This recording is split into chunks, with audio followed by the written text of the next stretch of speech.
Welcome back. Health Canada has given the green light to Moderna's updated COVID-19 vaccine for everyone ages 6 months and up, while 2 more choices for fall vaccinations from Pfizer and Novavax are still being reviewed.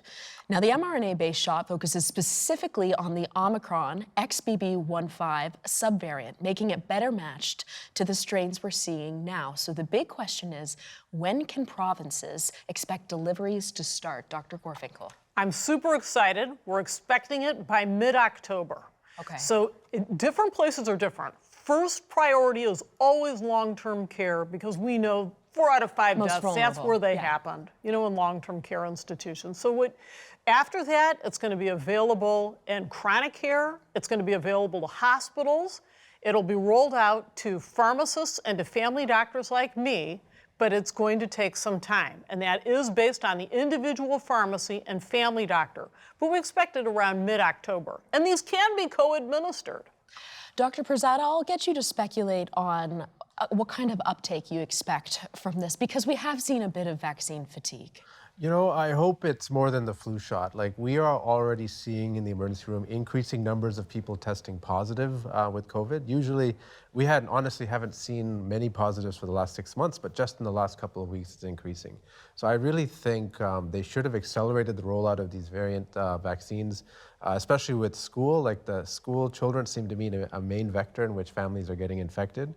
I really think they need to speed this up as soon as possible, and people should go out and get it. This vaccine update is very well matched to the circulating variants. It will really prevent a lot of sickness if people take it. All right, let's get back to some of the audience questions. Here's an email question from Greg, and here's what he writes. Why isn't the most recent updated COVID shot called a booster shot? Why is it called the updated COVID vaccine? Dr. Vaisman. Well, it is effectively a booster shot for those individuals who've already received prior vaccinations with COVID vaccines. For an individual who's never received a COVID vaccine, it would just be the first series for them, but large chunks of the population have already received it. It's important to recognize that although this vaccine matches the current variant well, that throughout the next 6 months, it's very likely we're going to see a different variant. So although it's important that we vaccinate the most vulnerable individuals in society, including those over the age of 65, it's just important also to recognize that there is limitations in its ability to prevent disease and also prevent transmission. And likely, we're going to need to develop additional vaccines in the future to match future strains of the virus. All right, let's get to the next question from our very own Vox Box here in Liberty Village from Patrick. Go ahead. Hey there. I have a question. What happens if I test positive for COVID? And how long should I wait before I get another booster or just to get a COVID shot? There's varying advice on this, but what say you?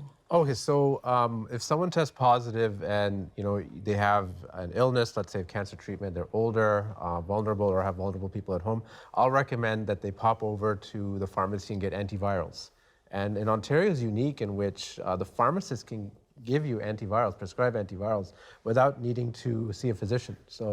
And they reduce, especially if you're in a high-risk group, your chance of death and hospitalization 90%. And these are being underused. Even physicians aren't prescribing it as much as they should. And it's a great tool. The second thing I would do if you're sick is don't go to work, don't go to school, put a mask on if you have to go out in public, and try to protect your family by keeping a mask on at home, opening your windows, get filters in your bedroom. That way you can prevent it from going on to your family members. Let me just ask you very quickly, is there a cost associated with the antiviral? No, it's covered by the government. Okay, all right, good to know. All right, the next question from Kevin. Hi there. My question for the panel has to do with timing of getting COVID shots. So I got my last COVID shot at the beginning of June. Will I be able to get this new COVID vaccine when it's available? Do I have to wait? Why do I have to wait? Can I just go and get it? Like, I want to be safe. Help me out. Thanks. So this is a more specific question around timing, Dr. Gorfinkel. Yeah, this is not a one-size-fits-all. So if I'm seeing an individual and they're high risk, say they're over 60 with comorbidities, say they're over 18, they're immune suppressed, these are individuals that I would encourage to get the new Moderna vaccine as soon as possible. Never mind the 6-month guideline. Guidelines are just that. If somebody's totally healthy and has no risk factors, even those individuals are at some risk of transmitting the disease. Vaccination remains the best protection we have, one of the best ones. We certainly can't rely on our neighbors masking in airports. We don't see that. We see crowds and throngs of people not wearing masks and transmission galore. But between transmission and vaccination, how long should people wait? Anywhere, so the company's own research looked at patients within 1 month. 1 month. So you could, in theory, you could get it right away. There's no harm to getting it sooner. The harm comes in getting it later. So understand, it's going to take a minimum of 2 weeks for our body just to build up the immune response in order to fight these diseases, whether it's COVID, flu, or RSV. So you've got to build that in. Sooner is better. All right, the next question from Angelo. I have rapid test kits at home, but they have expired. I've heard they might still be good. Is it true? And if so, are older rapid test kits able to detect this new variant of COVID? Drew. So there have been extensions to a lot of the expiry dates on COVID tests over time. You can actually access this on a Health Canada website that tells you exactly which kit you have, which lot number, what the expiry date is, and the extended shelf life on it as well.